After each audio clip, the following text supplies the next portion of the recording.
Hello, everybody, and welcome to Movie Couple Live. This is a show where we talk about the latest in movie news and pop culture. I'm Wendy. I'm Dustin. And hey, on today's show, we are talking about HBO Max and Discovery Plus is going to combine into one streaming platform. We're also going to be talking about the Miss Marvel and Sonic the Hedgehog 2 trailers. And normally we don't talk about Bruno, but the Oscars this year, they are going to talk about Bruno live. All this and more on today's show. You guys, welcome, and so sorry for the delay, but I feel like our movie bunch is like, what is a movie couple live stream without them actually running late? So, and actually, if we were on time, I think people would be like, what's going on? What's happened? But we're trying to get better at it. Yes. So hopefully, slowly, we'll be able to get this up and running a lot sooner. Sometimes it's my fault because I forget that I like to sit down and do my makeup. And then I'm not thinking about how long I'm actually taking, because then I just kind of like to take my time. Mm-hmm. And then I forget. And Dustin's like, it's 2. I'm like, oh, and I'm starting to learn how to do all the cool stuff because I have to take Navi's place because Navi likes to take it easy sometimes. She has been on, yesterday was me and Dustin's 8th wedding anniversary. So we kind of left her at home because the adults needed to go to Disneyland to celebrate. So she's been a little harumphy. She's like, you know what? Navi's on strike. She's like, I don't get enough treats for this. You left me. So, and also, I think we still have some lo-fi going on in the background. Let me turn that off. But it gives us some nice little background. But we had a fun time at Disney. We have both of our vlogs up. Yes. From when we went to the Food and Wine Festival. So if you're hungry and you want to be even more hungry, go and watch our vlogs over on the Movie Couple channel to go see here on the Movie Couple channel. Here on the Movie Couple channel. I forget which one we're at sometimes. My brain's all over the place. We actually did. Leo Scott had a really good suggestion. It was the first time ever that I was streaming on Twitch, and I thought, what am I going to stream today? And I also thought I really need to get this vlog up. So I decided to stream me editing the vlog. So the VOD isn't available anymore because I left it up for about 24 hours, and I was like, and down it comes. Just because the regular vlog, the actual final finished product is up. So during the live stream, though, Leo Scott gave the suggestion of, why don't you give the viewers a little cliffhanger if you can before you give your thoughts on a specific item. And it worked out particularly well for this vlog because we ended part 1 with the mango churro, where you and I had very divisive opinion on the mango churro. So that was a good place to end it. And now part 2 is up. And it's kind of cool too, because then combined, that video would have been just under 30 minutes. And I think slicing it in half, I think, was a perfect suggestion. Yes, because not saying you guys wouldn't sit down and watch, a 26-minute video, but it looks daunting. For to see that big 30, it's right like, there. I got to invest 26 minutes of my time. But if I break it up into part 1 and part 2, first part is 16 minutes, second part is 15 and some seconds. It's a little bit easier to digest. So that's what we did. So thank you to everybody who has watched so far. If you haven't already, go ahead and check it out. It is on our channel. It's on the playlist for vlogs and Movie Couple Eats. Anthony says, "No way, happy anniversary. Thank you." SoCal Pal says, "Happy 8 years. Love you guys. Thank you so much." Thank you so much. Hearts. Yeah. We had a lot of delicious food, and fortunately, you probably need some food when you go and watch our vlogs. But hopefully, Blade GTR still has some of that brisk pizza left over. Brisket pizza left over. I saw you guys talking about that in the chat, and I'm like, oh, that sounds delicious. That sounds so good. Yeah. So hopefully, you guys, hopefully, Blade, you still got some of that left. You know, Blade actually made a copycat lobster nacho from the Lamplight Lounge. Oh. And honestly, I saw his picture. He posted in Discord. It looks pretty bomb.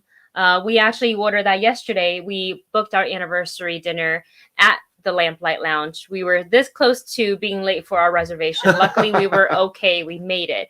But it was a good time. The lobster nachos, we haven't had it since... I would guess the last time we would have had it, and the most recent would have been 2019. But I don't really think we were going to the parks that much in we weren't sitting down at Lamplight that much. So it could have been even... You okay? Uh-oh. Oh, you okay? Can I put you down? Is it because we're talking about lobster nachos? It's okay, Miss Navi. There you go. Huh. Hopefully she's okay. All right. She started panting and breathing a little funny. So I'm going to keep an eye on her. But anyways, yeah, she just wants to go to her spot and chill out, I think. There you go. Good girl. So any case, the lobster nachos was bomb diggity. We had a pork chop dish that was bomb diggity. And we had these mini donuts. And they're doing like a special limited run on these fried donuts, like cookies and cream with a cookies and cream dip. I could have had 2 boxes of those, I think. Easily. It was so good. We got a lot of really tasty food yesterday. There was a lot of, we didn't really, tape any of it because it was our private. Yeah, it was an anniversary. I didn't want to. We did take pictures. We did take pictures and some Instagram stuff. Yeah, but nothing like a vlog. In any case, let's go ahead and get into our first. So the Food and Wine Festival vlogs are up, and we also have 2 reaction videos that are up. You probably have seen it by now. We have a trailer reaction for Miss Marvel, as well as for Sonic the Hedgehog 2. So both of those are up if you guys would like to take a look. And before we dive into all of the topics, if there's no super chats or anything in the comments there, then we're going to go ahead and dive into this first piece of news. Actor William Hurt unfortunately has passed away at the age of 71. He was a 4-time nominee. For all the MCU fans, probably know him as Thunderbolt Ross. But he's been in tons of other things. I don't believe the cause of death was publicized. I don't think the family wanted it to. No. But in the reports, it does say that he passed due to natural causes. So, and that he was struggling with cancer. So that could be it, but it's not confirmed because the family wanted to keep private. Obviously, we should all respect that, but it is a huge loss to the acting community. And because when we first read it, I was like, wait, but how old is William Hurt? Because I didn't think he was that old. So I looked it up. I was like, 71. It's literally a week before his 72nd birthday. And I thought it's heartbreaking, really. And just, I mean, he is an incredible talent, especially during the 80s and early 90s with Kiss of the Spider Woman, Body Heat. Yeah. And he's, I mean, the fact that he's been nominated for like 4 Academy Awards, he was nominated for a Tony. He is an incredible actor. True, a lot of younger audience members only really know him as Thunderbolt Ross, but even in that, he does a really good job. He has that strong persona about him, and he will be missed. And it is very sad that we have lost an incredible talent. Yes. So we just thought it was important to address that top of the show before we move on to some of the other topics. And right during the intro, and feel free to, drop your favorite William Hurt movie memory of the actor in the comments or in the chat if you're watching us live right now. As we move on to our next topic here, like I said, we don't talk about Bruno normally, but even though we do, we sing about Bruno. We sing about Bruno a lot. But the Oscars this year, it is airing on March 27th, and even though the song isn't nominated as best song in the Oscars this year, we are going to get a live performance of We Don't Talk About Bruno, which I thought was interesting. Yes. I don't remember if ever the Oscars has ever let the performers, perform a song that's not in the, best song category. But I think it's cool. You and I have been talking like nonstop about We Don't Talk About Bruno, because it's kind of an earworm song, and it's just like, I know, it's always kind of slipping into my head. Yeah. I mean, there'll be times that I wake up in the morning and all of a sudden it's like, how did that get in my head? I haven't even heard it for like 3 days. And it's just one of those songs that will constantly slip into my head. Yeah. So even if you're not a fan of watching the Oscars live, I feel like this is one that you want to tune in for. I don't know if they're opening the show with it, because that'd be pretty cool. And we all know Encanto, the music, the lyrics and all that is by Lin-Manuel Miranda, who obviously is very well known in the Broadway community, in the theater community. Mm-hmm. So because of all the hits in the Heights, Hamilton, and etc. So I feel like if just from his brain, and plus how the animators made that song, it already watched like a Broadway performance, in itself. A lot of Lin-Manuel Miranda's songs just have that Broadway feel to it. Everything from Moana to, I mean, heck, I would love to see, what is it? Thank you. What can I say? Except you're welcome. I had actually seen it to get it out. Kind of.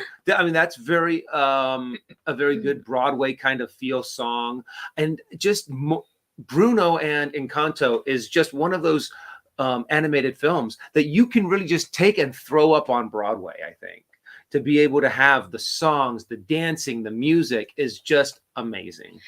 I feel like because he comes from that Broadway background, when he writes the music and he's thinking it not just from the songs perspective, but he's thinking about also performing and staging and things like that. When you see it in the animation towards the kind of later part of the song, where everybody comes in and they sing, it's kind of like a mashup of all their verses.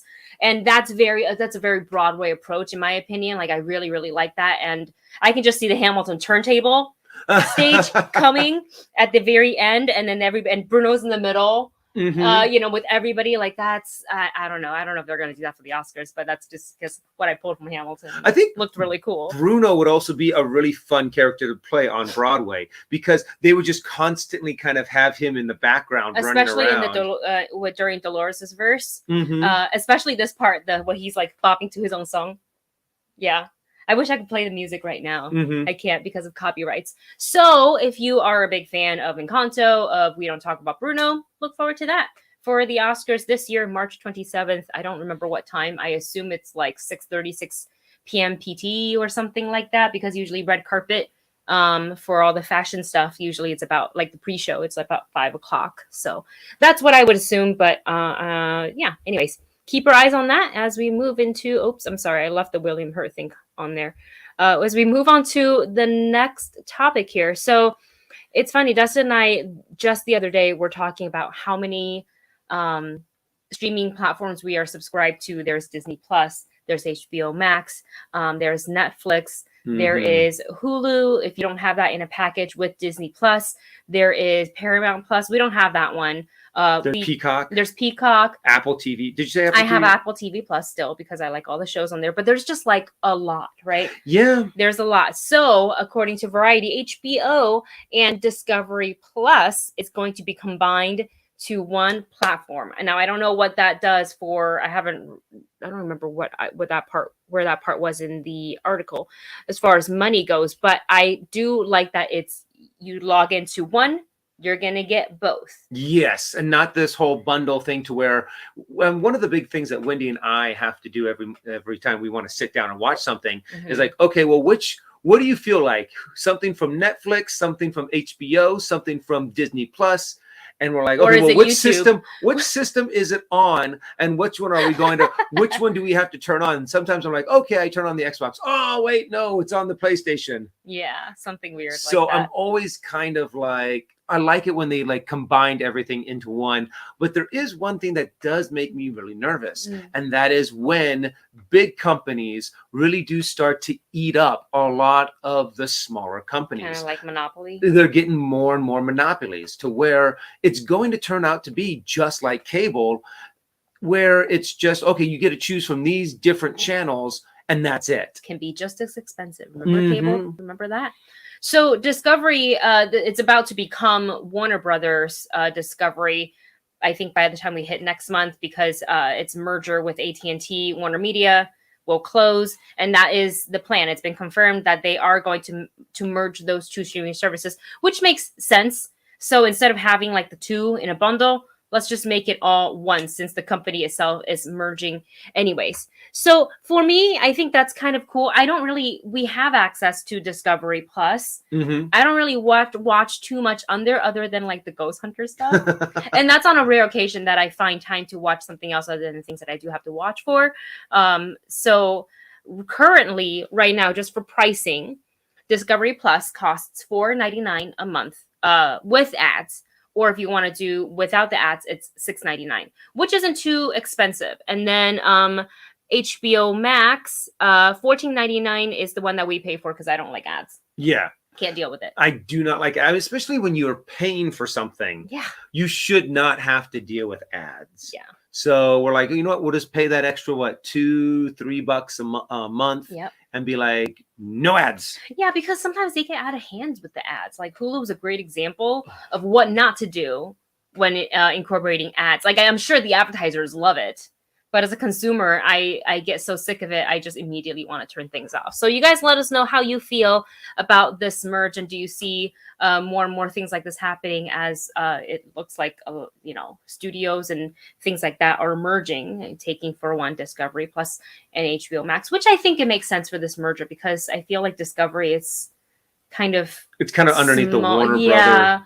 And you know what other smaller streams, VOD streaming platforms, thank you. Other streaming platforms might get gobbled up. I'm curious on whether or not if Peacock's going to get gobbled up by, say, like Apple TV Plus.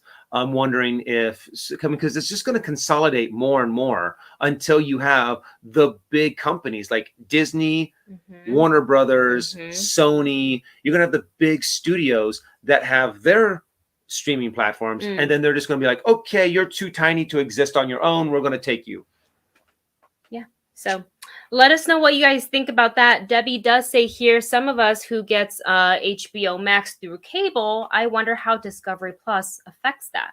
That's interesting because I hadn't really thought about that and how that's going to, do you just automatically get it? Or do you have to call the company up and say, like, how does this happen? Well, that's actually something that they were talking about in the article, is the fact that they are really spending a lot of time on making sure that the interface itself between these two platforms are going to be done very well. Because the CFO was sitting down and they said, we really want to get this right. So it's very, very user friendly. But in the meantime, we're going to have it as two different platforms. You're going to have HBO Max and Discovery for the next year or two. And then they're going to work on merging them so they're in one nice user-friendly platform. So there you have it. Hopefully the transition, if you get HBO Max through cable, hopefully the transition is easy. I just as how I am. I don't adapt to change very well. Can I do it? Yes. Am I happy about it? No. I have a lot of disdain for like when things don't like. I don't want to say I'm quite a creature of habit. Is that how you say it? Like I'm not really quite that. I can be adaptable, but sometimes I have to come to term to it first, and and just kind of make myself aware of, okay, this is going to happen. This is where we're going to react to it. Versus, what do you mean this is happening? Which you would think, like, after working in the industry for so long, where when you're coordinating things are bound to not go as the way, no matter how many scenarios you plan for. That's going to be the one scenario you're like, that'll never happen. And then it does happen. Then you have to really think on your feet. My job required me to do that. But yes, still in my personal life, I'm like, no, hard no. This is my personal life. I don't want it to change. Yes. Yeah, you do have to come to terms with some things. Be like, okay, I am now prepared for the change. Mm-hmm. Now bring the change. Yes. So hopefully it is seamless, flawless, and easy for everybody for when the merger and the switch happens. Jojo asks, do you have a favorite HBO Max movie? Probably the show that I watch the most on HBO Max is John Oliver. You keep I think talking. that's the one that I bring up the most specifically on HBO. I still really want to get into Euphoria. Because I've just heard so many good things about it. But also, what are some recommendations that you guys have that you guys love for HBO Max, especially in movies? Because I know they have all of the Harry Potter movies on there. They have all of the DC movies on there. The fact that they have just an entire DC section for HBO Max, I'm like, yes. So we can go in there and watch our Young Justice. We can watch all of the cool animated films. Yeah. What was it? Because they had The Watchmen was on HBO. And what was the Lovecraft Country? Lovecraft We Country, loved which was that. really good. So, but if you guys have not seen the Watchmen series, it's an amazing series. Go and check that out. Highly recommend. For sure. I feel like I mostly watch shows on HBO Max rather than their movies, unless it's a movie that had been released by Warner Brothers that ended up on the platform. But for like originals, usually it's shows that I'm watching. I enjoyed The White Lotus. I know it's a little weird, but I really enjoyed that. Let's see. Mayor of Easttown's pretty good. I hadn't finished though. And sometimes though, that's what I need to do, is to kind of scroll through it and make sure. I'm like, okay, what is actually on here? Because normally we watch movies outside of HBO. Most streaming services, we watch series. We watch like our Flag Means Death we had just watched. It's hilarious. Really funny. Hello there. Hello. What's his name? Steve Bonnet. Steve Bonnet. The Gentleman Pirate. Yeah, so that's a good one as well. So there you have it. All right, let's go ahead and move on. Oh, Blade says, I like The Righteous Gemstones. That show is hilarious. Ooh. Yes. And then Debbie says, rewatching West Wing on HBO Max. Oh, yeah. Yeah, Barry's back next month. Yeah, there you have it. MK says, Made for Love, Hacks, The Flight Attendant, Station 11, and Raised by Wolves, which is now in its second season. So lots of good stuff. Don't sleep on it. Don't sleep on that. Speaking of Euphoria, and one of the stars from Euphoria, Sydney Sweeney, who's been in, I think the first time I ever saw her wasn't in Euphoria. It was actually in this like Blumhouse. They were doing like Enter the Blumhouse or Into the Blumhouse, kind of a set of independent horror films that aired exclusively on Prime Video, and she was in a horror film called Nocturne. I actually really enjoyed her in that. It's a girl who, it's kind of got like think of Black Swan, like Natalie Portman Black Swan, but in a music school verse. So it's musicians and pianists versus ballerinas, but it's just as creepy, and the ending really surprised me. I thought it was gonna go a certain way, but it went like past where I thought it was gonna go. Anyways, that was the first time I ever saw Sydney Sweeney in that. So according to Deadline, it sounds like, and this is not confirmed by Sony or by her reps, however, sources are telling Deadline that she has joined Dakota Johnson in Sony Pictures' Madame Web. So we are not sure who she is going to play. And there's, on Twitter, it's trending, like the hashtag Black Cat is trending, and it's got Sydney Sweeney's picture attached to those hashtags. But we were also wondering if she could maybe play like a different, younger version also of Madame Web or something like that, because I kind of put them side by side. I was like, this could work, but I don't know. It's not like Dakota Johnson's old, you know, so unless they were going to age her, or if they cast another. So I'm just saying they can play with the time and kind of like the Spider-Verse multiverse sort of situation there. That is with the thing. That is one of the things with Madame Web, is that you do have multiverse going on. You do have time travel going on. So there is a lot of different things that you can play with. So they can have a younger actress play Madam Web, and then also have an older actress Mm-hmm. playing Madam Web, and they're like, oh, you have to go back in time and meet my younger self and Ooh, talk to her. interesting. She'll be the one that will guide you through this journey.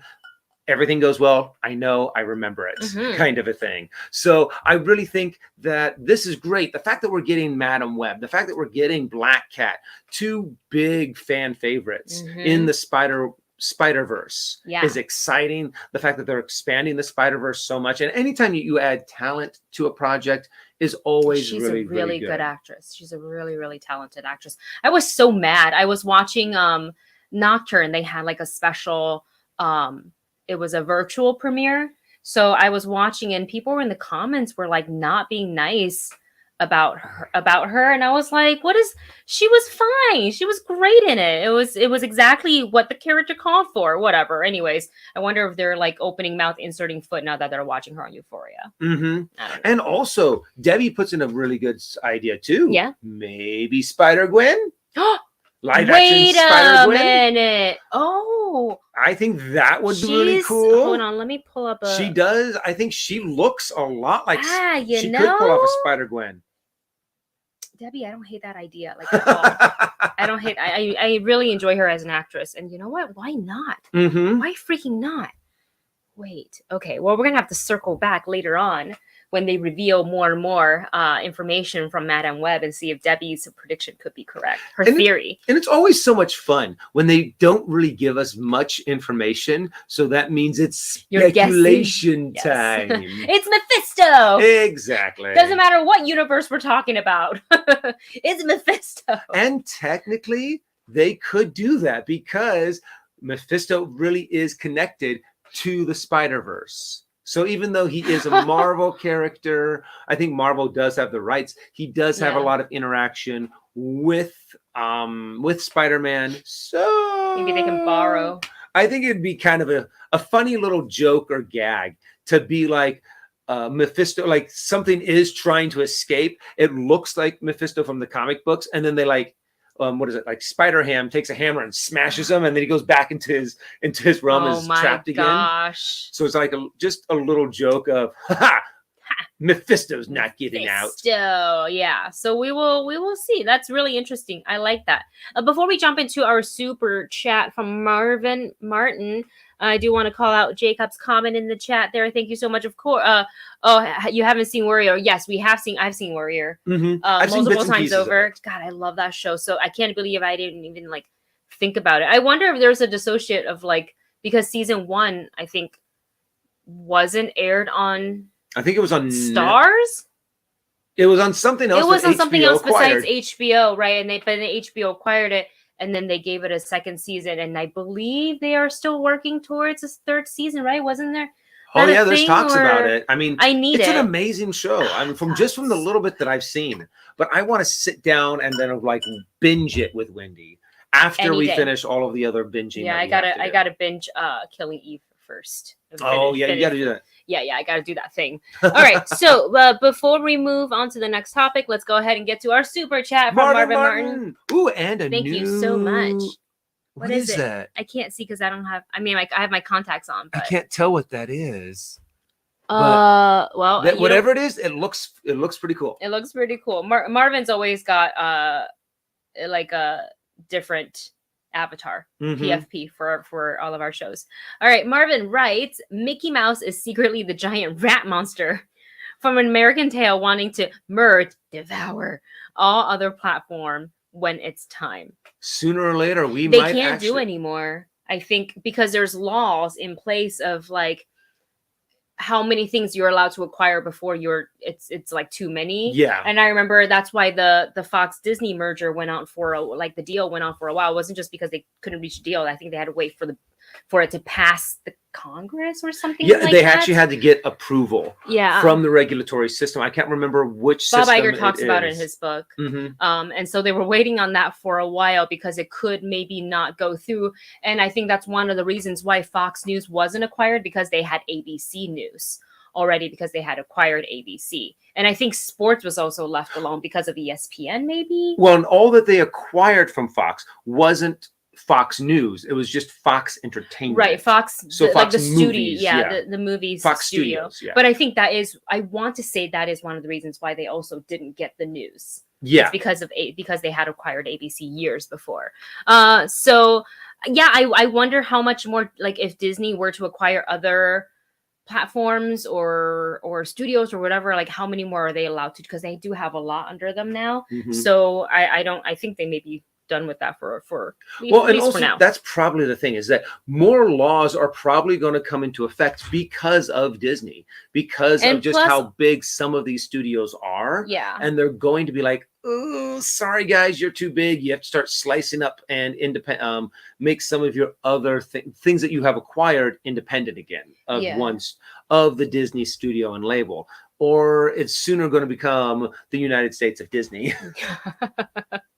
So, and it's things that, the United States has had to deal with before, with the railroad barons and all of that stuff. So it's not surprising that we have to kind of go through that struggle it's on again. Cinemax. Thank you, Paul. Paul says Cinemax. That's what Warrior was on. Okay. Yes. And speaking of Warrior, Marvin Martin is sending in a second super chat. Thank you so much. Who writes, Gris, I hope that's how you pronounce it, on HBO Max. It's Warrior, but set in Indonesia. Oh. Ooh. Wendy's like, I'm gonna have to look that up. Let me just add that, so because if I don't do it now, I'm gonna forget it. Will I have it on this platform, or would it be? Oh, I do have it. Okay, let me add it. There, I added it. 1 season and 8 episodes. Ah, does it say how long each episode? About 47 minutes. Between 47 to 60. Okay. Cool. Thank you, Marvin, for that recommendation. It Love is now the recommendations. saved. It is now saved. And also, if anyone out there has good recommendations, we actually do have a section in our Discord that you can throw out recommendations for everyone in the Discord. And you're like, guys, you got to see this. This is an amazing show, an amazing movie. You can drop it into our Discord. Oh, no, I don't know if I can actually drop the link because it's update. Oh, it's taking a little while. Well, in a few moments, we will be dropping a link for our Discord that you can come and join us, talk to everyone. The only thing that we do ask and require of everyone in the Discord is to be polite, be nice, respect other people's opinion. Mm-hmm. If they happen to disagree or not like something that you really love, just agree. If you can't be nice about it and respectful, then just move on and don't reply, because it costs you nothing to be nice, and we hope you can all afford that. Yes. I hope you can all afford nothing just to be nice. Just to be nice. If you the old saying of, if you can't say something nice, and don't say anything at all. Mm-hmm. Look, if we find you being problematic and being super mean to people, we are gonna just ask you to leave. Give you the boot. Don't make me do that. Okay. But nonetheless, here is your Discord if you would like to join in the discussion that the Movie Bunch are having on our Discord. Okay. Before we move on, Black Loki says, I just found out that they can't create Avengers Campus in Florida because of some legal reasons. Oh, I believe the legal reason is that if you go into Universal Studios, I think specifically it's Island of Adventure. No, it's Universal. No, it's Islands of Adventure. They have X-Men and they have Spider-Man there, and they have some sort of contract with Marvel that has continued to be renewed. I don't know the specifics, but that's like the Marvel stuff have been at the Universal Orlando theme park for a very long time. Oh, yeah. I don't think it's going to go away anytime soon. I think the Drop of Doom is there. It's like the Dr. Doom ride. It's a drop ride. No, Drop of Doom is actually at DC. Yeah. But you're right. There's a Hulk I'm mixing ride. My superheroes, but there is a drop ride, isn't there? That I'm not 100% sure, but I do know that they have a Hulk ride. They have a Hulk roller coaster. I know they have a Spider-Man ride. I know they have tons and tons of characters that walk around. We took pictures with Dr. Doom. We took pictures with Wolverine and Storm, and like the original 1990s versions of the X-Men. Of Wolverine in his yellow and blue. Okay, and so it makes a lot of sense that Universal Studios would have a no compete contract saying, I'm sorry, you cannot have another theme park that has Marvel property. Oh, Dr. Doom's Fearfall. Oh, Fearfall. It's a tower. It's a Drop of Doom is at Six Flags. So I mixed up the name Doom.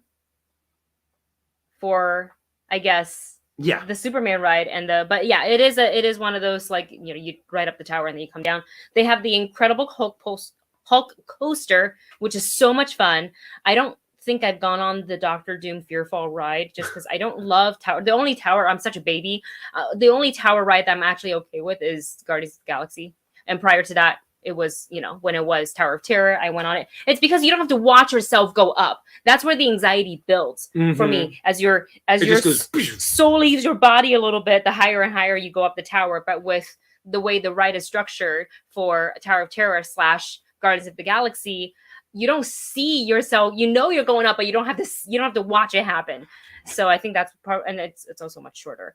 They also have the Storm Force Acceleratron. I don't know what that one is. I think that's kind of like just like one of those carnival kind of rides, but it's souped up a little bit. And then they have the Amazing Adventures of Spider-Man, which is kind of like if you've gone on the West Coast here, the Transformer ride is similar. I think I like the Spider-Man a little bit better, but probably because it's Spider-Man. But nonetheless, those are the rides. But over here, you now have web slingers. Web slingers. So it's a workout built in. Web slingers. And I do have to agree. Blade. Anytime that we talk about the '90s X-Men animated, the animated series, that's exactly what always pops in my head is that theme song. Oh my gosh! Honestly, I can't wait until we get more info about them doing a new season of the '90s cartoon, the X-Men. So I'm excited. Jake is here, guys. Jake says, I absolutely hate Discord, but I'll make an exception for y'all. Oh, thanks so much. And our Discord isn't like super crazy, because I also like something that's low maintenance for me. So I kept it real simple. But thank you for making an exception. I feel so special. Jake's making an exception for us. Say hi, Jake. Okay. He also says that Guardians of the Galaxy ride destroyed my back. Never again. Really? Oh. Then don't go on the Matterhorn because that'll twice destroy your back. That's not a comfy ride. I have to admit, I mean, I don't like I like the Guardians of the Galaxy ride as a concept, but when I come off of that ride, I'm always like a little Guardians? Yeah. Really? Guardians. It's sad. I used to do roller coasters all the time. Getting older is so much fun. So I'm gonna have to go and start getting some, motion sickness pills every single time that we go to Disneyland or any kind of theme park, just so I can go on roller coasters again. Yes, exactly. God, that's really fun. But that sucks that it destroyed your back. I'm trying to remember. When I went on Viper, I tweaked my neck. Which one's Viper? Viper's the red one that it's that really one old, it's so shaky. Yeah, that one's terrible. If you go to Six Flags, if there's one ride you can omit the Viper. Go on Tatsu instead. Much better. Tatsu is a lot of fun. Tatsu is really fun. I love what was it? I think it's the inverse loop. There's a theme inverted park loop that I think it's a Great America that has a ride called Stealth. And it's a lot like Tatsu, and it makes you feel like you're flying. And that was the first time I experienced that kind of roller coaster, and I was just like, "This is awesome! Yeah, woo!" And ever since, really, like you're flying. I love those kind of roller coasters, the ones that make you feel like you're flying. I like Tatsu. I like X2, and then that new one with the AR helmet at the very front of the park at Six Flags Magic Mountain. I haven't gone on it yet. Because I felt weird about just having AR. I was like, can't we just ride? I don't know. Anyways. There's a lot of rides out there that I have not gotten a chance to go on that I'm really excited for. One of them is the Velocicoaster that just opened up. I want to go on it so bad. I saw Peter and Ketra's video on that, and I'm like, okay, I'm not a big roller coaster fan, but that looks pretty awesome. I think when we go to, when we feel like we're ready to fly and go to Universal Studios Orlando, we will make definitely a beeline for the Veloso roller coaster and Hagrid's. Yes. Hagrid's vroom, vroom, vroom. I thought it in my head, but I didn't say it out loud. I said it for you. The Hagrid's the vroom, vroom. Right. I love watching too when people are able to take really good footage of being on the roller coaster because you're able to see all of the cool animatronics that are on the Hagrid's roller coaster, and the footage that Peter and Ketra got of the Velocicoaster was really cool. Yeah. Go check them out. Yes, Ordinary go check Adventures. them out. And go wish Kitra a speedy discovery. She unfortunately broke her recovery. I can't. It's more coffee, please. More coffee, please. Anyways, our next topic is going wait. Oh, sorry. She broke her ankle, so she's now, she's done with surgery, which is good. Hopefully everything heals very quickly. So go on her Instagram and show her some love and support. And with that, like Dustin said, we're gonna go ahead and move on to our next topic, which is Star Wars next animated Disney Plus show. We get some exciting updates. So let me just go to, the previous, I think the most recent Disney Plus Star Wars animated show was The Bad Batch. Yes. Which I feel like some people say like, oh, it's kind of, like it's not, but that's how a lot of the Star Wars Disney the Star Wars animated shows work, is that its first season, it's very introductory. They have to lay down the groundworks, build a story around these people, these characters, and then they by the time you hit like the last season, it's super dark, super adult themed. I know that's exactly how Rebels kind of started off. Even though I have to admit, I enjoyed the first season of Rebels a lot more than I enjoyed the first season of The Bad Batch. However, the thing that Rebels had going for it is that I wasn't able to get access to it for the longest time, and they already had a few seasons out, so I was able to binge a lot of it, and to be able to like see how it was slowly building to these darker, more mature themes and the building of these characters. And I just started, and I knew that Ahsoka was going to make an appearance in this, so I binged all the way to it, and I loved how where Rebels went and how they developed their characters. Clone Wars, on the other hand, I think started off with an amazing bang. Yes, I love Clone Wars through and through. Oh. So in a recent interview with the Convor Call, Star Wars composer Kevin Kiner revealed that, yes, there was going to be a season 2 of The Bad Batch. We kind of already knew this, but Lucasfilm is also working on a brand new animated show, and he, quote, in this interview said, it's a very special project. And some great people are involved. And here is the quote. We are working on a new project. It's an animated project. It's a Star Wars project. And that's all we can say. It's really freaking great, to the point where Lucasfilm and Disney are giving us full orchestra for every episode. It's a very special project. Some great people are involved, and we're really privileged to be a part of that one. And I probably said too much already. He's already sweating bullets like, oh God, oh God, oh God. How much have I said? Am I going to get fired? I'm never going to have this amazing job ever again. But from the sounds of it, he is super excited for this. Full orchestra for every episode? Orchestra. So that Who could it be? Who could it be? In this article here by The Direct, they're saying a possibility is Darth Maul. That would be really cool. Yeah. That would have a very limited run, though, I think, because we already have a beginning and an end for Darth Maul's story. It's that in-between part that we can fill up from where he gets taken by Palpatine in the Clone Wars and to where he makes his appearance in Rebels. So there's that big time gap right there.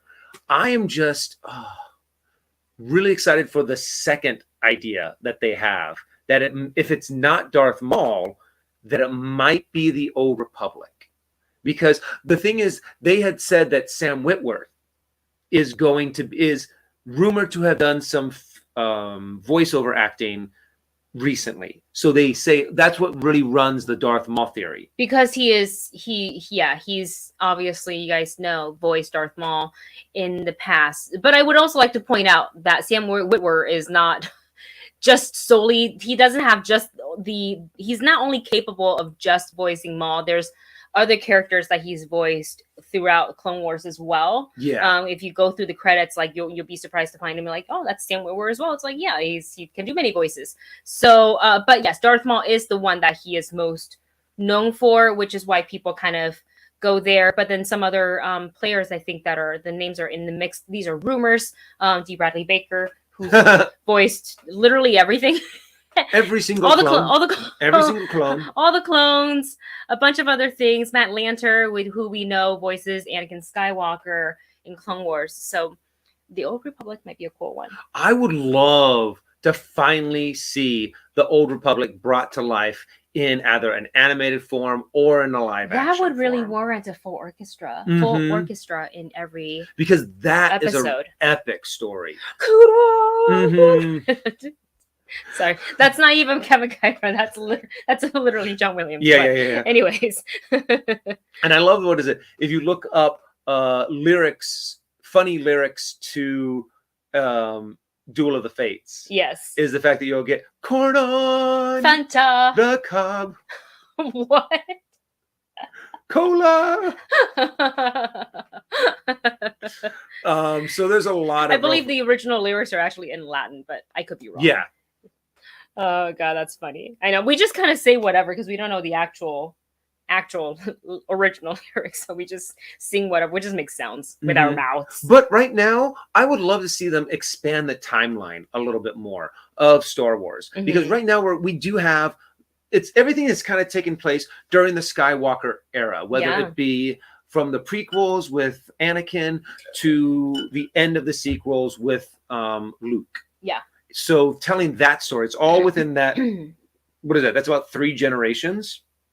So being able to go maybe a couple hundred years into the past, maybe even a time, I would love to see a time before Yoda, or when Yoda is maybe very, very young and he's not really that big of a player in the Jedi Council, to be able to expand now this storyline, to see some of these ancient Jedis. And I would love to see that, to see a lot of those stories fleshed out, to expand the timeline, and to just be like, you know what, we're going to have like a clean slate here to be able to tell as many different stories of Star Wars as we want. But I'm also curious on what you guys want to see. Would you love to see a Darth Maul, an Old Republic, something different, maybe something that takes place after the rise of Skywalker, something before the Phantom Menace, or something that's in the normal timeline that we have taken place in before? What are some of your guys' hopes and dreams for the next animated series? Yes.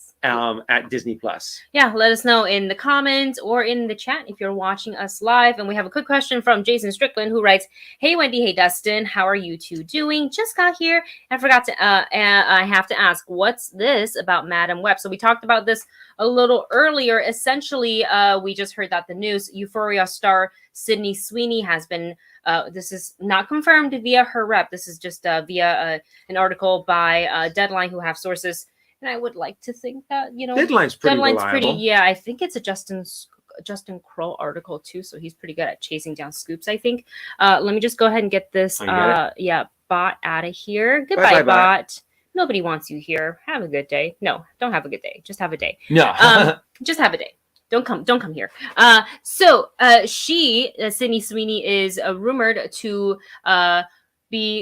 co-star opposite Dakota Johnson, essentially. So we were just kind of speculating what role she'll have in this. Who could she play? And really, there is no details other than this. But, she's a talented actress. So excited to have her added to the movie. And that's basically all we talked about. Anthony says, "This is my first live, and I love you too. Your chemistry, humor. Glad I found you guys a new channel. I'll keep following." Anthony, thank you so much for that comment. Thank you so much. And while all of you guys are here, if you get a chance to give us a thumbs up and to like, share, subscribe, all of that fun stuff. I say that a lot. I need to make a shirt out of that kind of thing. But it does help us out a lot on this channel. And we're glad that you guys enjoy watching us bring you some movie news and listening to us talk nerdy with all of you. Talk nerdy to all the peoples all the time. And with that, we're going to move on to our final topic of the day. This, I'm surprised, yet I am not at the same time. So you guys know that we've been kind of faithfully watching a lot of Disney vlogger, theme park vloggers videos on the Galactic Star Cruiser, who just recently had its inaugural journey. And before that, they had kind of had the press day / the initial tour, and it was a lot of Disney theme park influencers and press that went. Peter and Kitra from Ordinary Adventures were among those, but they also paid for their own stay for its inaugural journey. So I'm curious to see, those videos if they choose to make those videos when they come out. But we all know that the prices for the Galactic Star Cruiser is kind of expensive. For 2 nights only, it is just under, I don't know if taxes included or not, but for the stay alone 2 nights for 2 people, it is just below $5,000. That Ouch. is not including your flight to Orlando and your lodging before and after your stay with the Galactic Star Cruiser. So we also know that a lot of people started to cancel their reservation after those initial commercials that came out via Disney on their YouTube channel. And people were like, I don't want that. I'm leaving. And they just canceled their reservation. So while we expect this to be popular, the pricing is not exactly affordable for your everyday family. So on the Disney's availability commercial, it's not even close to selling out.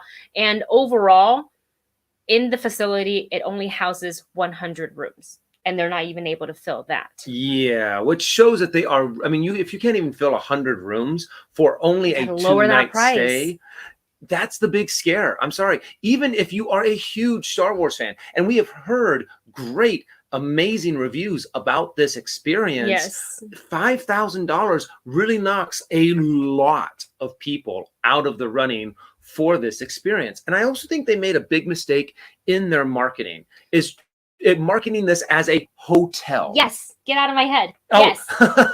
yes. They really should not have marketed this as the idea of a hotel. They really should have marketed it more as an experience. Mm-hmm. Come and do a role-playing experience that is Star Wars themed, and shifting it a little bit to not the idea of a hotel. Because it's really not. A hotel to me is, in my head, a Star Wars hotel. It will have the decor and everything to make it look like a Star Wars hotel. Your bed, your sheets, your decor, all of that, right? And sure, some merch, some themed foods for room service if you want, like cute names like the I don't know. Take something that's already existing at Galaxy's Edge and just put something similar in the hotel. Something like that, right? In the theme. But somewhere the guests can, if they want to come back from the park and just relax on their Millennium Falcon shaped bed, that's what they can do. The Galactic Star Cruiser, yes, you stay overnight, but it's not really a hotel. A hotel is like where you like want to order room service. You can stay in your robe all day long. You can go to the pool. Spa. Yes, you can get a massage. You can get a Jabba the Hutt mud bath. I don't know. That sounds terrible. I wouldn't book it if it was called that. Because, anyways, we're just spitballing here.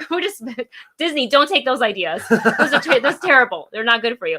But the Galactic Star Cruiser is an immersive experience for Star Wars fans. That is how it should have been marketed from the first place. Whoever, I don't know how the wording of like the hotel kind of got out there, and that just became kind of what everybody called it, the Star Wars hotel. But it's really not that, because you can stay in your room. There's no one saying, there's no rule, okay, that says, oh, you have to participate in XYZ.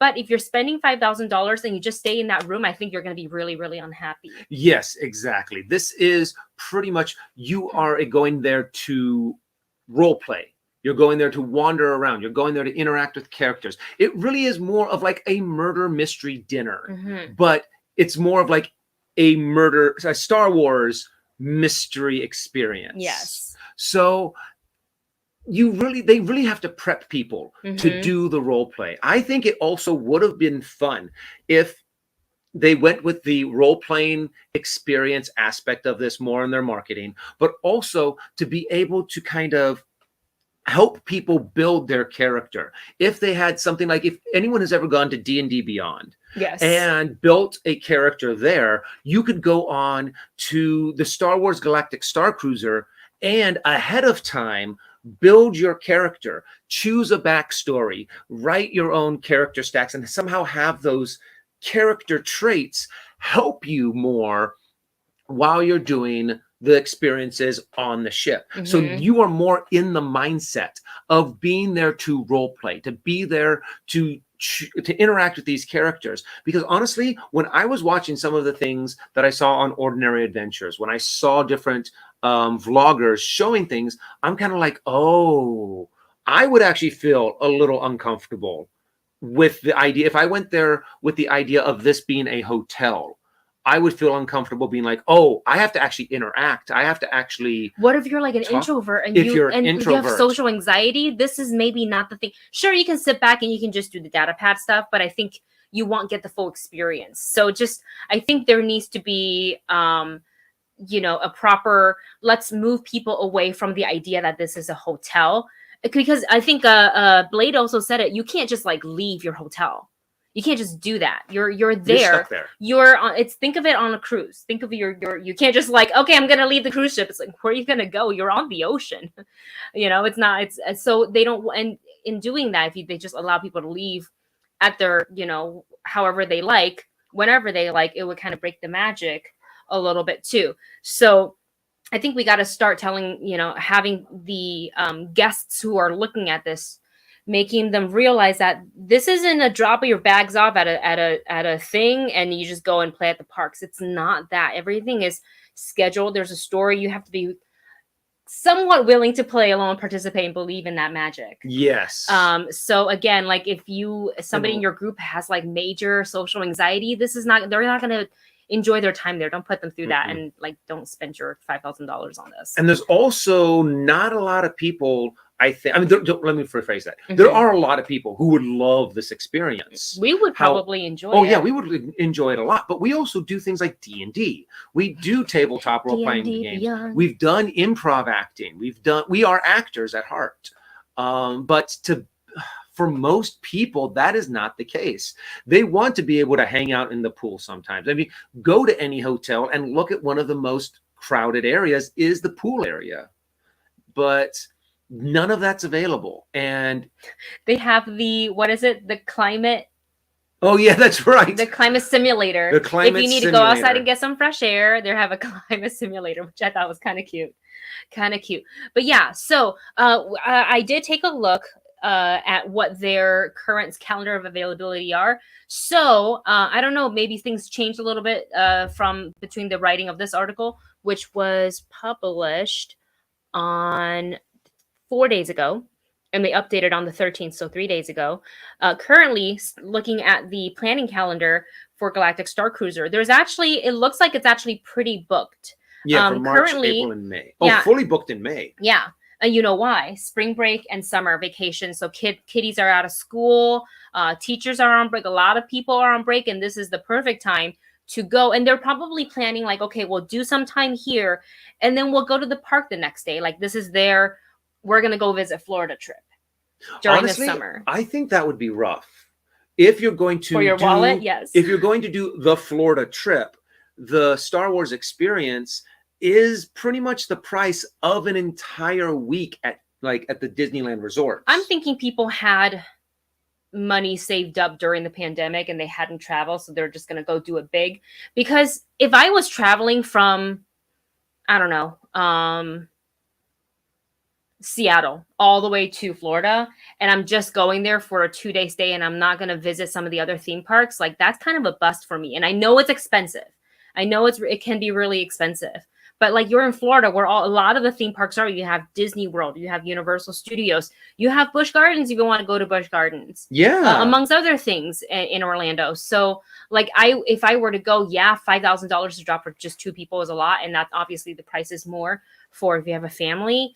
But at the same time, like you're there. You've already flown there. So I think what this is really going to do is attract more locals first. Oh, maybe it's that. I think that's what's happening is the fact that first you got to get the locals in on it. All of the audience, all of the people that live around Florida who can just like, okay, you know what? We can drive and do this experience. And then we can go, in a few months, we can do some more Disney. Or people who are already Disneyland passport holders. That's something that they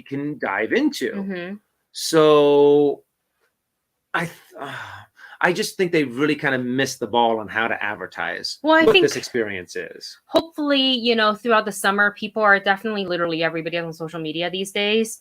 So I think we're about to get an influx of content coming from Galactic Star Cruiser, over the summer. So hopefully that can work, word of mouth can spread, and maybe slowly we'll get away from the term that is Star Wars Hotel. Yeah. And, let's let people start thinking the ways of this is a Star Wars immersive experience rather than a hotel, because it really isn't that.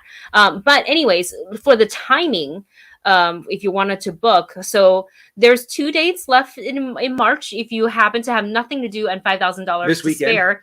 The 19th and 20th, you can fly to Orlando and you can still book your voyage on the Galactic Star Cruiser. There's also 2 days left in the month of April, the 12th and the 13th. May is completely booked. June has about 6 days open. July, I would imagine there's a lot of dates open in July. So it's looking like that spring break time. A lot of people are going to, at the beginning of summer, people are kind of going to get this, and then maybe they go on to other things. But then availability really opens up in August, really opens up in September, and so on and so forth. So I wonder if they'll do like October currently is fully open. I wonder maybe if we start saving the money now. Well, that's the thing. Maybe I wouldn't want to do just the Star Wars Hotel. If we're going to Florida, we got to go see my family. Yeah. Me too. We got to stay a few days there. And see your friends. Yeah. And I would love to still go to a day at Disney. I'd still love to do a day at least some of the other parks. Mm-hmm. So that's going to be a big hit to the wallet. Yeah. Debbie says, drop the prices and maybe Galactic Star Cruiser will attract more.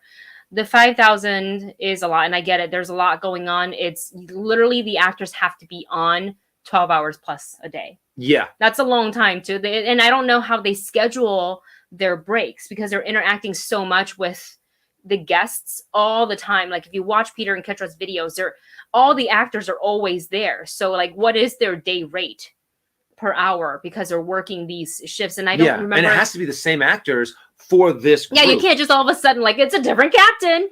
So you can't really do that. So I really wonder how much the cost is, with the food. The kitchen has to be staffed all the time. Can you order room service or not? That I'm not sure, because that is something I think you can do right on a cruise ship, or no? Yeah, but the thing is though, with this you wouldn't want to, because there's stuff that's going on while you're eating dinner. Yeah.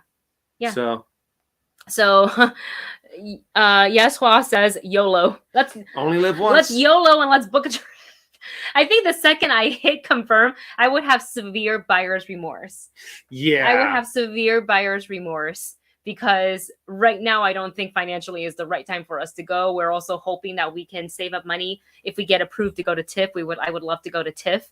So yeah. But if I had just like an extra $5,000 to spend it, I probably would have gone already. Mm-hmm. So. But hopefully they drop the price. If they drop the price, we're definitely going to be getting some tickets, and we'll be able to do that Star Wars experience. Yes. And do a little bit more of Florida visiting. Yeah. All right, you guys. Well, that is the end of our stream. Oh, Blade says maybe these actors actually just stay at the hotel. They probably do. They probably have like separate rooms for the actors, very much like a cruise, where you have the what is it called? The crew quarters. Yeah, I think there has to be like, because most of the actors. Check are you okay? Streamlabs. Oh, Blake. Wow.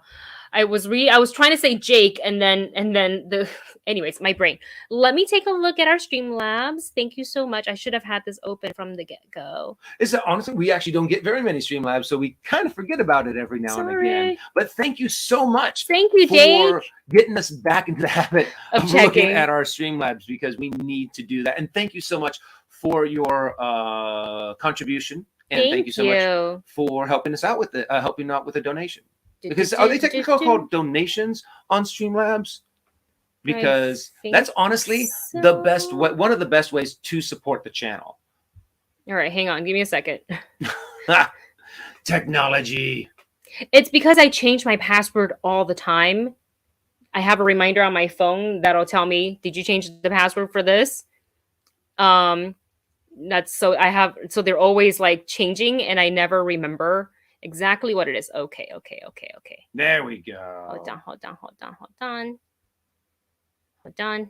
Almost there. Oh God, So many I advertisements. logged into the wrong thing. Oh, Hang on. that's honestly. Here, you can talk to. Oh no, I'm sorry. I got distracted too because I was like, "What are you doing?" Huh? Honestly, and that This is how I should have done it. Oh, through Twitch. Yeah. Okay. Well, and honestly, I'm still kind of Sometimes we don't say things out loud. Oh, sorry. It's Ah! okay. Okay. Well, how about this? Okay. Go into the chat and see how things. Oh, what? Jake, thank you so much. I can't put it up on the screen because I don't have that set up. Like, because we're not doing OBS, but I'm gonna read it. So thank you so much, Jake, for your 2 Streamlabs. Thank you so much. All right, Jake writes, the diehard fans who could afford Galactic Star Cruiser have already gotten their reservations. Oh, good point. Oh yeah, true. He continues by saying they won't keep going back regularly. Now they're banking on regular fans to fill their capacity, and that's not going to happen. Even if I could, I wouldn't.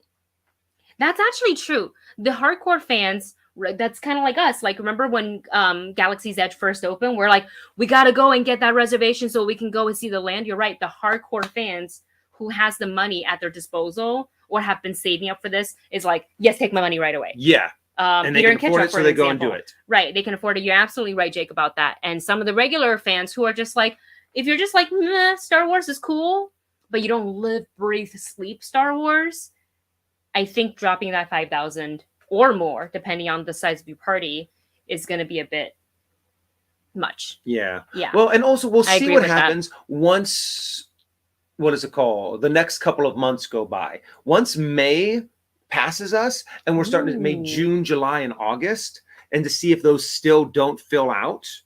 Mm-hmm. We'll see. We'll sooner or later see if they will or will not drop the price. Maybe for like off season. Yeah, exactly. Yeah, because cruise ships do that too. Yep. I get it all the time. It's like, would you like to come on a cruise ship? I was like, not right now. I don't want to. But we did. Yeah, cruises are a good time. Mm-hmm. Just eat a lot. And then Jake's second Streamlabs says, someone said they should also include 2 to 3 nights in a different Disney hotel with an early park access and Genie Plus. I think that's what it's called. Mm-hmm. After the Star Cruiser to help justify the price. I think that would be more practical and easy to do. I like a lot of that a lot because it's so hard to coordinate exactly when you're playing lands and getting from, let's just say you're flying into Orlando International, from the airport to the parking lot of Galactic Star Cruiser in time for this is when you're going to register and check in. Yeah. Like can you do it? Sure. But typically you have to arrive either the day before. So you have to sleep somewhere else the day before. If you don't have family or friends, then you got to do hotel or Airbnb or something like that for at least one night before and after. So I think that right there, what Jake is saying about including at least 2 to 3 nights stay, maybe like the night after, and then invite you, like, we're not going to pay for your park admission, but if you happen to go and here's a complimentary day of like Disney Plus, it's $20 for them. So that's a good idea. Or to have it as like an add-on to another Disney experience. So say, for example, you are going to go to the Grand Floridian, or if you are going to one of the many other hotels, you can go there. You can start doing your Disney adventure. Yeah. You can start doing different things for Disney. And then at the end of it, they're like, all right, are you now prepared to go on your Galactic Star Cruise? Mm-hmm. And you're able to go from your Disney hotel to the Galactic Star Cruise. And then you're now immersed in the world. Then you're like, all right, now this is how you end your vacation, or this is how you begin your vacation by going first to the Star Cruise, and then you go to a normal Disneyland hotel. Mm-hmm. Absolutely. And then before we go, Wasted Poe has a great comment as well. I wonder what would happen if an actor got sick between days. That's something I was thinking too. I was watching. Would they be able to improvise? Or a family emergency. Oh. What if someone gets injured on the job? What if you have one of the stormtroopers slip and fall and go boom, boom, boom, boom? Well, stormtrooper, I think that's easily. Well, and you twist an ankle. I mean, we saw how easy it happens to Ketra. Yeah. I mean, Well, Stormtroopers are a little bit easier too because it's masked. True. Masked characters are a little bit easier too, but the heavily improv characters, such as the captain, the smuggler manager for the singer Gaia. for Gaia, like that's because like what if you replace her, like It's gonna be obvious. no, unless she's got a twin, it's gonna be real different. I'm not saying it's gonna be a bad experience. It's just how do you explain that? Or do you bring in another lounge singer who comes in a completely different outfit and just make up for something like she got found out, she got arrested. I'm here to take her place. You know what? They might something. actually have that. They might have Yeah. understudy. I mean, this is very much a theatrical Give it up for the performance. swings. So it makes sense that they would do that. Yeah, but that is something, especially someone super recognizable. Like if you see Ray, I think Ray is really only on the ship for a day. Yeah. I think she's only there on day 2. So I think they don't have to worry about that unless she gets, unless something kind of dangerous happens during her fight with Kylo Ren, she gets injured and then she can't come back to do some of the other stuff. Fortunately, that is the finale. Yeah, luckily that is the finale. So they can just make up something like she really had to go. We're and they just changing don't the whole see- different outcome. Kylo Ren wins. The First Order takes over. Yeah. Blade says, God forbid, Rey or Kylo gets hurt during their fight.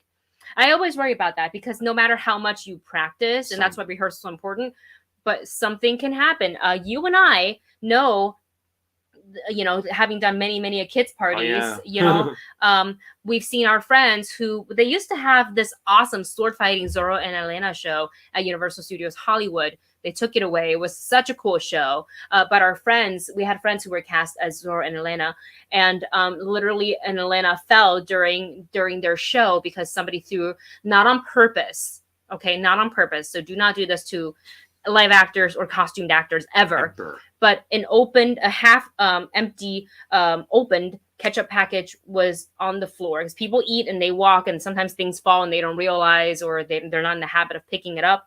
But she stepped on the ketchup packet at the wrong part of their fight, just the worst time possible, where all of her weight was on the foot that stepped on the packet. So, ketchup packets are squishy, and if there's already ketchup smushed on the floor, it's slippery. So she slipped and she just kept going, and she all of a sudden just was on the floor. So yeah, things like, I'm not saying they're gonna, Rey and Kylo are gonna step on a ketchup package, but like things can happen.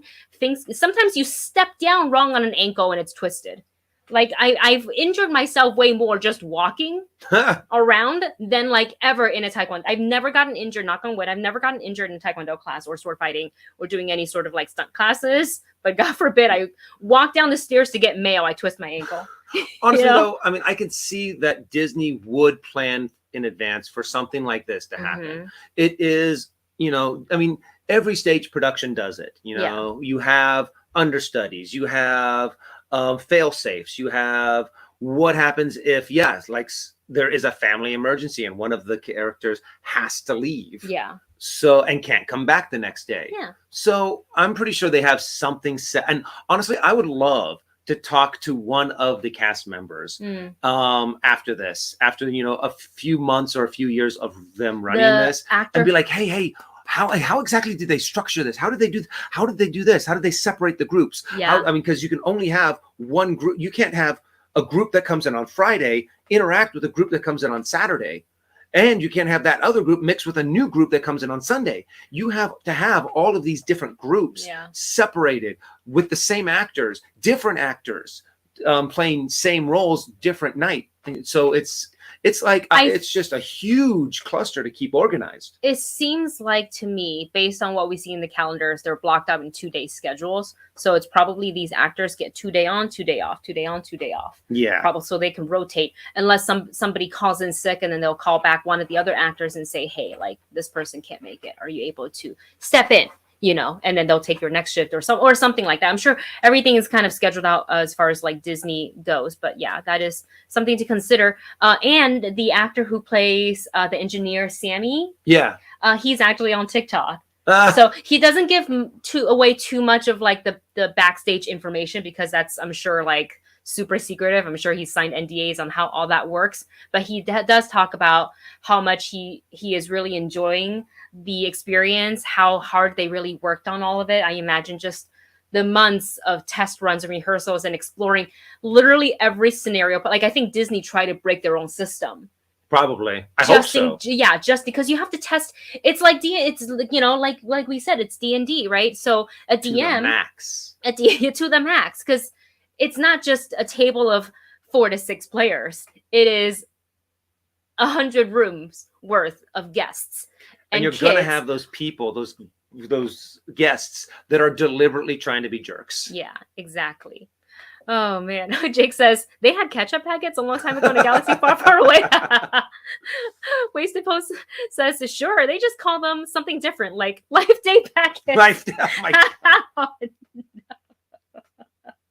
And with that, you guys, I think that's a great place Jorgen to food end. packets. Yeah, exactly. That's a great place to end our live stream for today, you guys. We have so much fun every time we live stream with you guys. Thank you for sticking around. Thank you for your support by your thumbs up, by liking this video, via your Streamlabs, via your super chat. We appreciate you guys so, so, so much.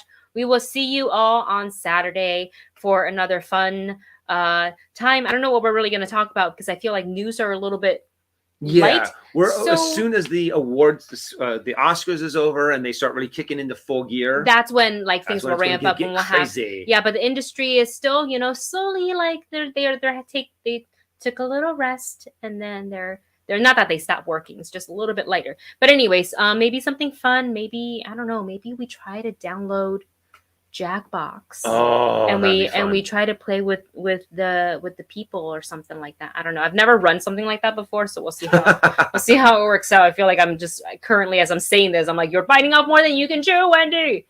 Anyways, we love you guys so much. Thank you for hanging out with us. Enjoy the rest of your Wednesday. Thank you so much for your Streamlabs. Thank you so much for your super chats. Yes. Marvin Martin, thank you so much. Jack, thank you. Jake, sorry.